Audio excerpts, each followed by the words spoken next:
Morning girls. मैंने पिछले lecture में आपको गांधी के सामाजिक विचार कराए थे, जिसके अंतर्गत उनके वर्ण व्यवस्था एवं ट्रस्टीशिप संबंधी विचार यानी न्यास्यता संबंधी विचार आपको बताए थे।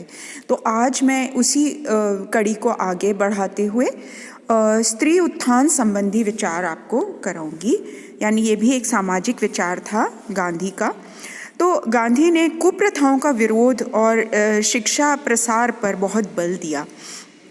उन्होंने स्त्री उद्धार की दृष्टि से बाल विवाह, पर्दा प्रथा, देवदासी प्रथा तथा बहुविवाह की जो प्रथाएं हैं उनका घोर विरोध किया और स्त्री उद्धार के मार्ग में उन्होंने दहेज प्रथा को भी एक बाधा ही माना।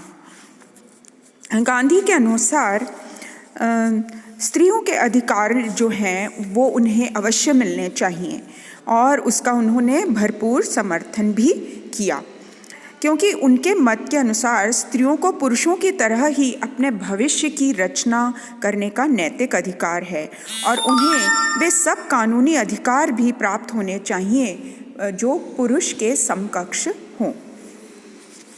एक और महत्वपूर्ण बात जो उन्होंने कही वह थी कि रचनात्मक शक्ति की दृष्टि से जो है वह स्त्री पुरुष से अधिक श्रेष्ठ है और इसीलिए उन्होंने पुरुष की तुलना में स्त्री में रचनात्मक शक्ति अधिक पाई। क्योंकि नैतिक शक्ति, सहनशीलता, साहस, त्याग की भावना, अहिंसा, इतने सारे गुण जो हैं वो पुरुषों की अपेक्षा स्त्रियों में अधिक होते हैं।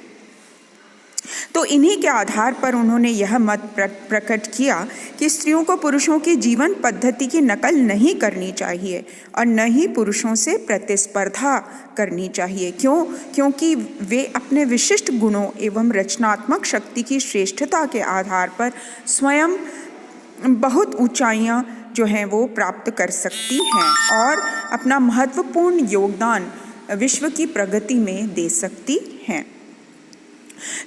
स्त्रियों के लिए उन्होंने उचित कार्यक्षेत्र भी निश्चित किए।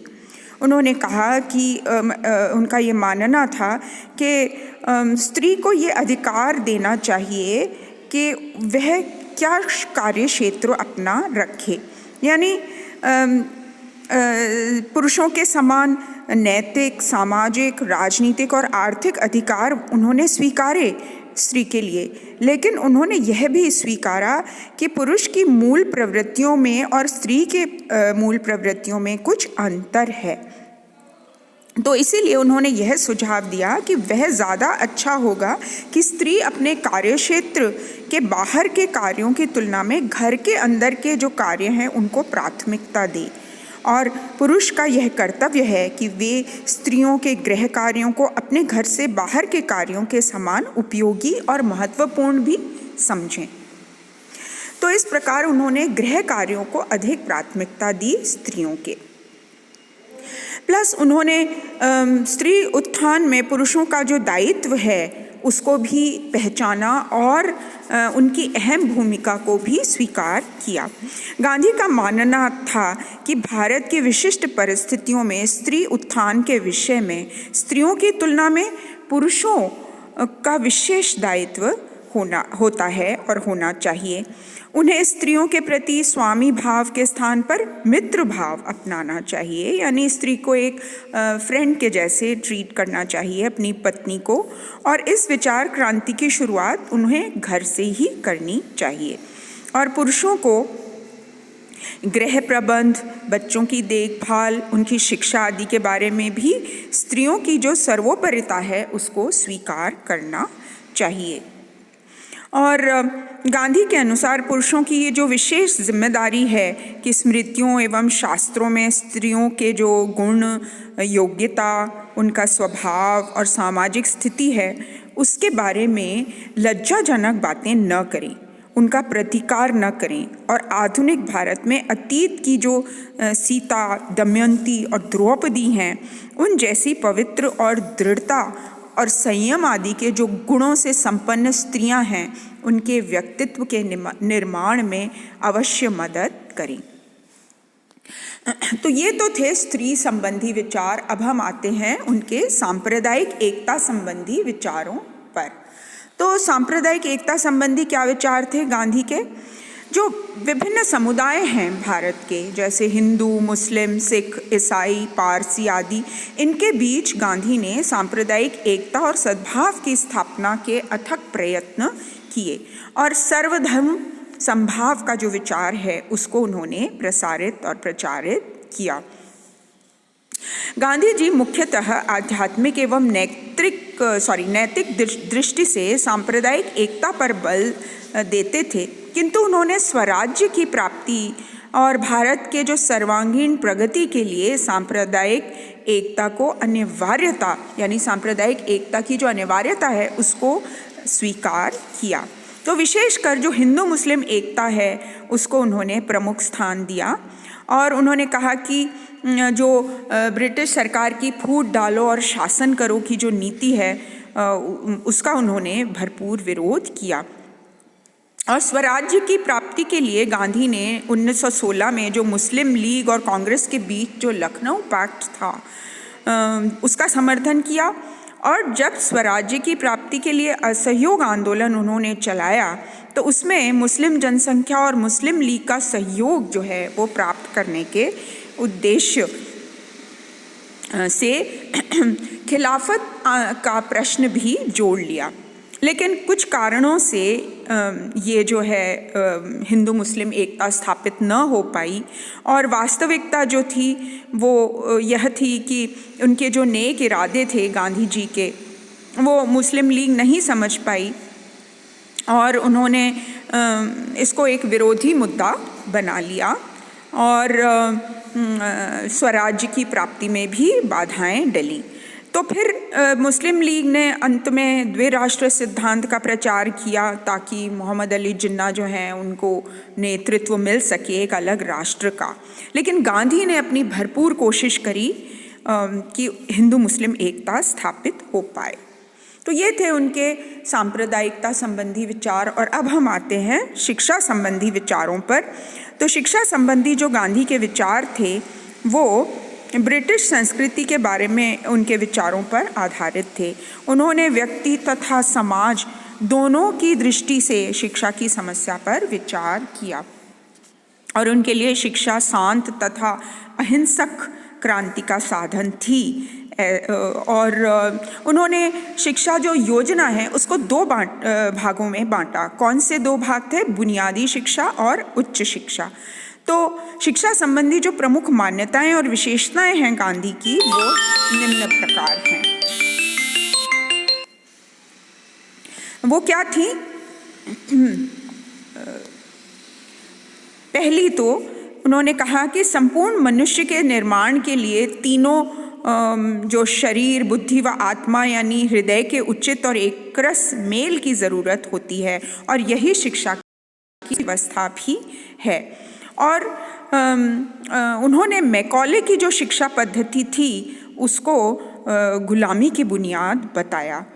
तो गांधी जो हैं सैद्धांतिक एवं व्यावहारिक दृष्टियों से जब विचार किया तो उन्होंने ज्ञान को साध्य और शिक्षा को साधन माना।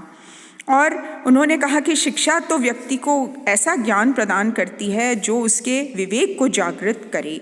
तो ज्ञानात्मक साधन है शिक्षा जो व्यक्ति के शरीर, बुद्धि और आत्मा के समन्वयात्मक विकास में मददगार होती है।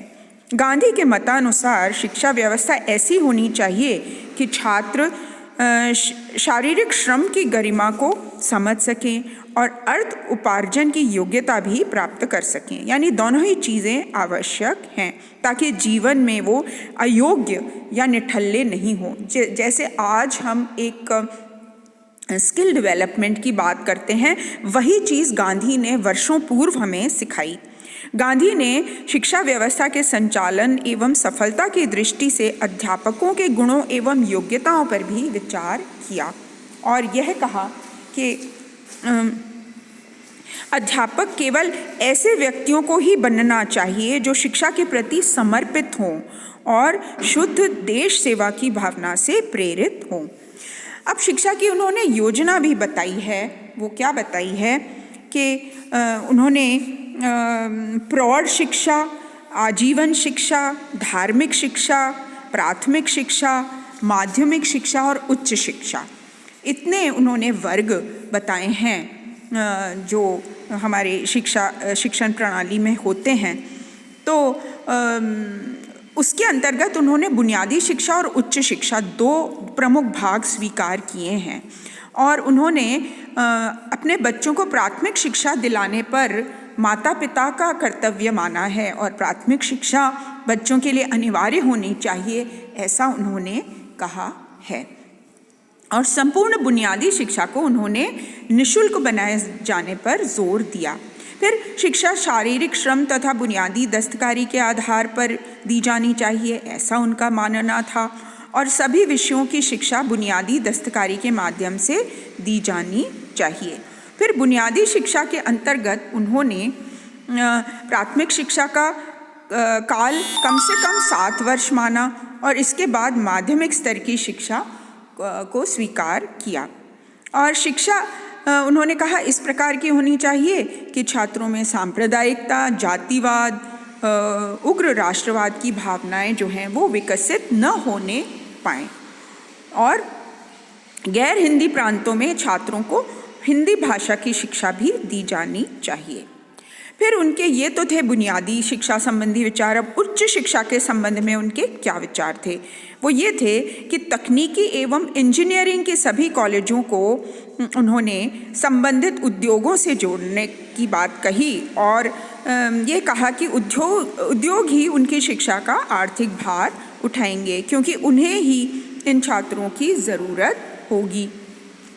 फिर वाणिज्य एवं व्यवसाय के कॉलेजों का व्यय भी विभिन्न उद्योग उठाएंगे, ऐसा उनका विचार था। कृषि कॉलेज आर्थिक दृष्टि से स्वावलंबी होंगे, अर्थात अपना खर्चा स्वयं वहन करेंगे। और मेडिकल कॉलेजों को सार्वजनिक अस्पतालों से जोड़ा जाएगा और धनिक वर्ग से आशा की जाएगी कि वे स्वेच्छा से आर्थिक सहायता देकर उन्हें चलाएं। फिर कला एवं कौशल से संबंधित कॉलेजों को स्वावलंबी आधार पर चलाया जाना चाहिए, ऐसा गांधी ने कहा। और उन्होंने कहा कि विद्यार्थियों को खुद कुछ ऐसा काम करते रहना चाहिए जिससे आर्थिक धन यानी आर्थिक रूप से वो संबल बने और संपन्न बने और इस तरह स्कूल तथा कॉलेज जो हैं वो भी स्वावलंबी बनेंगे। उच्च शिक्षा के लिए पाठ्यक्रम का निर्धारण विश्वविद्यालयों द्वारा किया जाना चाहिए और केवल परीक्षाओं का संचालन करने वाली संस्था ही बनकर नहीं रहना चाहिए। फिर राज्य को विभिन्न कॉलेजों एवं विश्वविद्यालयों का खर्चा नहीं उठाना चाहिए, जैसा कि आज हो रहा है कि पार्ट जो है खर्चा राज्य सरकार देती है। और उच्च शिक्षा के प्रसार के लिए श्रेष्ठ पुस्तकालयों, प्रयोगशालाओं एवं अनुसंधान शालाओं की स्थापना भी की जानी चाहिए। और अंग्रेजी माध्यम से उच्च शिक्षा नहीं दी जाएगी, अपितु मातृभाषा में शिक्षा देने की बात को गांधी ने प्रचारित किया। तो अब यह स्पष्ट हो जाता है कि गांधी के शिक्षा संबंधी जो विचार हैं वो स्पष्ट और व्यावहारिक और कितने समसामयिक थे और उनकी आज भी प्रासंगिकता पूरी है। तो बुनियादी शिक्षा द्वारा बेरोजगारी की समस्या का हल उन्होंने ढूंढने की कोशिश करी और गांव और शहर की खाई को पाटने की कोशिश करी और उच्च शिक्षा की मदद से बड़ी संख्या में उन्होंने तकनीकी विशेषज्ञों के निर्माण पर बल दिया जो राष्ट्र की सेवा के लिए तत्पर हों और जनता की बढ़ती आवश्यकता की पूर्ति में भी सहायक हों। तो ये थे गांधी के सामाजिक विचार और आज इतना ही। और फिर मैं आपको अगले लेक्चर में उनकी जो महत्वपूर्ण देन है हमारे राजनीतिक विचारों को वो मैं कराऊंगी और फिर हम अगले लेक्चर में इसको समाप्त करेंगे टॉपिक को। Thank you girls.